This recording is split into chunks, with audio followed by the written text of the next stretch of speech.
Hi, everyone. I'm Tracy Mock, Vice President of Marketing at Sedgwick, and I'd like to welcome you to this year's Virtual Wellness Center. Each year since its inception, Sedgwick has sponsored this RIMS venue to help us all focus on care.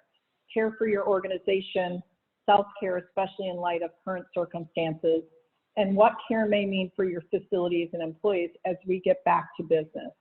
And although we can't be together in person this year, we do hope you will join Sedgwick's experts virtually as they discuss trending topics that can guide your organization's next steps towards health and productivity. I know many of you have made the Wellness Center a part of your RIMS experience to learn from our thought leaders. I also know many stop by for a little pet therapy each year. And backed by popular demand, we are once again bringing therapy animals to you in the Wellness Center. This year, we welcome the animal therapist from Denver Pet Partners. So let's meet our new friends. Jonathan?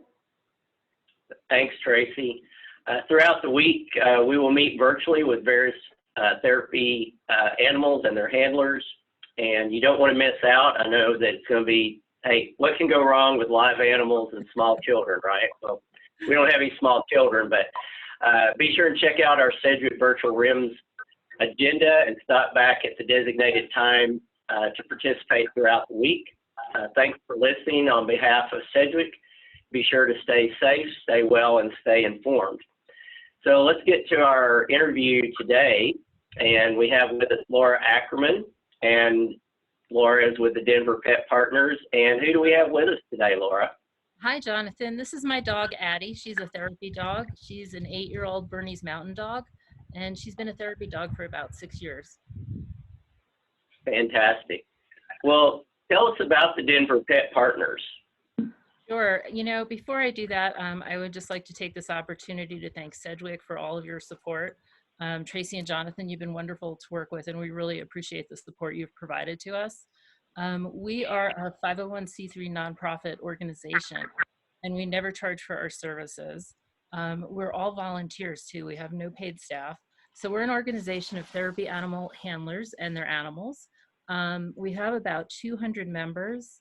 About 50 of those are supporting members, which means they don't have therapy animals, but they support our mission. We have about 150 handlers with dogs, cats, excuse me, I'm gonna let her hop off the chair, dogs, cats, rabbits, and horses. And we were founded in 2001, so next year we'll be celebrating our 21st anniversary. That's great. Tracy? So tell us, we know we won't get to see the animals in person this year, and we're sad about that because it's like my favorite thing to do, to be in the RIMS hall with all my friends and then our new furry friends. But we have other animals coming up throughout the week, and do you want to tell us a little bit more of what everybody can enjoy as they come back and forth into the Wellness Center? Sure. So the majority of our therapy animals are dogs. Dogs are the most common therapy animal, but we're part of a national organization called Pet Partners, and Pet Partners actually registers 9 different species of therapy animals. In Denver Pet Partners, we have about 97% dogs, but we also have therapy cats, we have therapy rabbits, and we have miniature horses who do therapy work. I believe this week you'll be seeing a lot of our dogs and also our rabbits and one of our miniature horses working with his handler. That's awesome. That's great. So just one quick question. Can you give us, since we're obviously not able to be there with you in person and enjoy the time to spend with your animals, any advice for those of us that do have pets at home?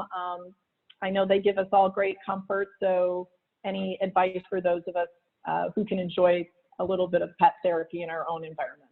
You know, those of you who are staying safe at home right now and have pets at home are really fortunate, right? You have that companionship and you have that comfort.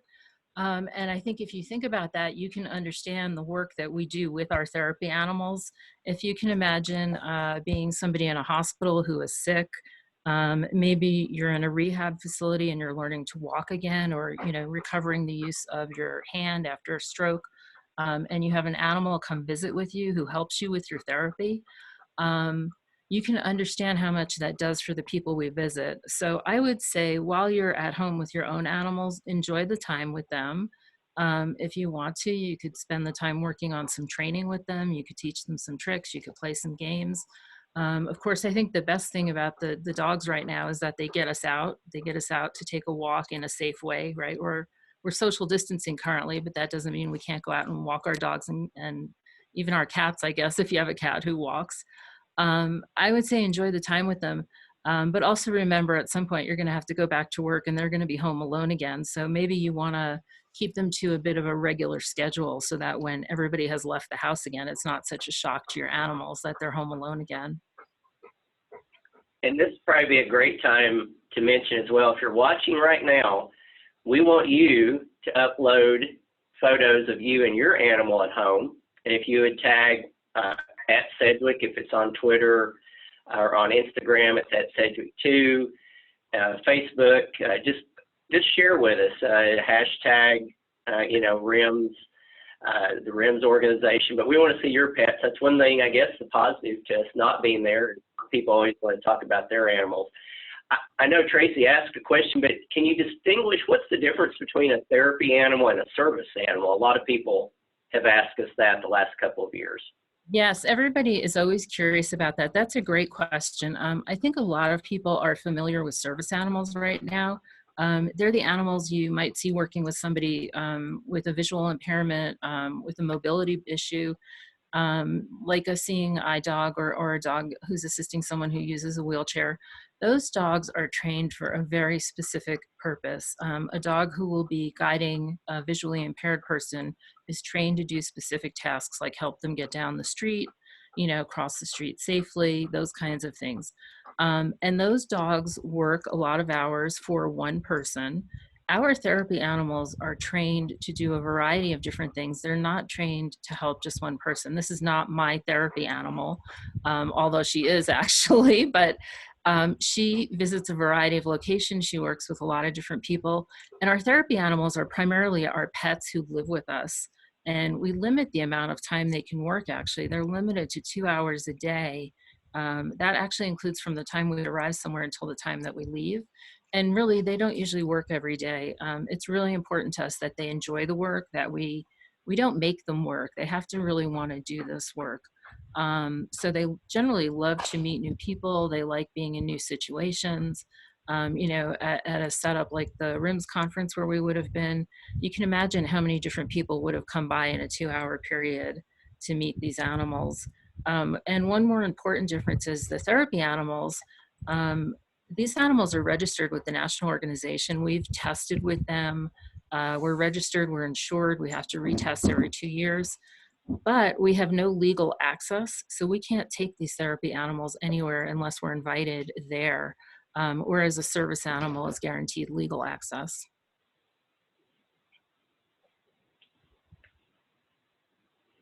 Good to distinguish the difference, because that is definitely a key question we get asked every year. So, Jonathan, anything else you want to ask Laura before we depart with her and Addie? Well, a couple of things, just if you can kind of combine. One, what type of work, where do you go, where do you see this happen? And then I think another thing, a lot of people are like, I know you mentioned it, but maybe reiterate, it's not just dogs, it's all kind of pets.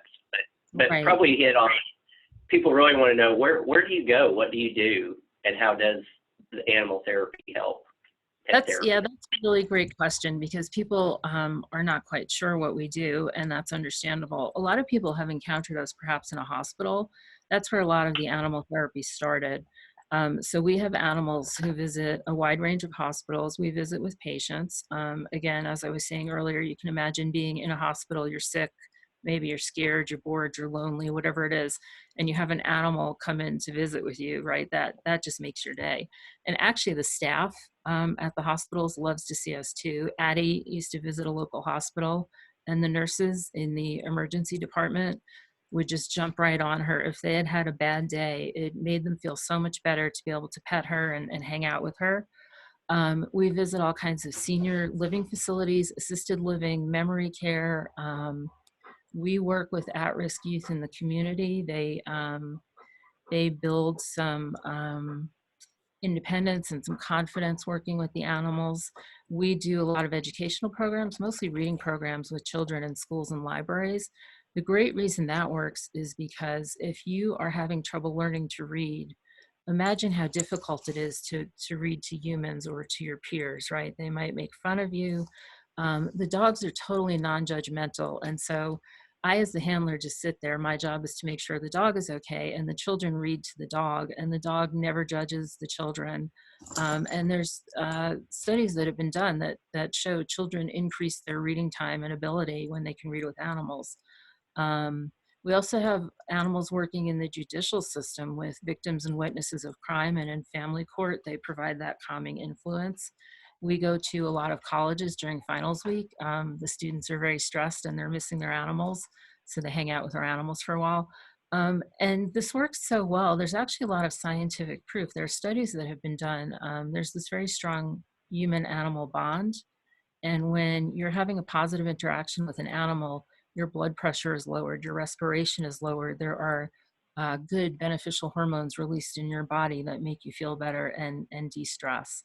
So if you have a pet and you know that connection you have with your pet, you already know part of that. But imagine being in a stressful situation, like in court, waiting to testify, and you have a dog come in who just helps you calm down and chill out. Awesome. Well, I think there's so much more we could talk about, but I know we're excited about meeting all our other guests throughout the week. So, Tracy, I don't know if you wanted to just mention again our support for the Denver Pet Partners, and even though we're not going to be there, how excited we are to continue that. Yeah, so every year, as we've said, Sedgwick does a donation to a local charity based on where the event is at. And, you know, we had selected Denver Pet Partners for this year, and we wanted to follow through with that. And now that we're virtual, we all get to enjoy Laura's pet companions, animal companions, and all of the other human handlers throughout the week. So we're excited to bring this to our audience virtually, and look forward to you coming back and joining us throughout the week to meet some of the other animals. And want to just say thank you, Laura, for all your hard work and dedication to your community and for bringing us Addie. So thank you so much. Thank you. And thank you again to Sedgwick for your support. We greatly appreciate it. I hope you enjoy your talks with the other animals and handlers. Awesome.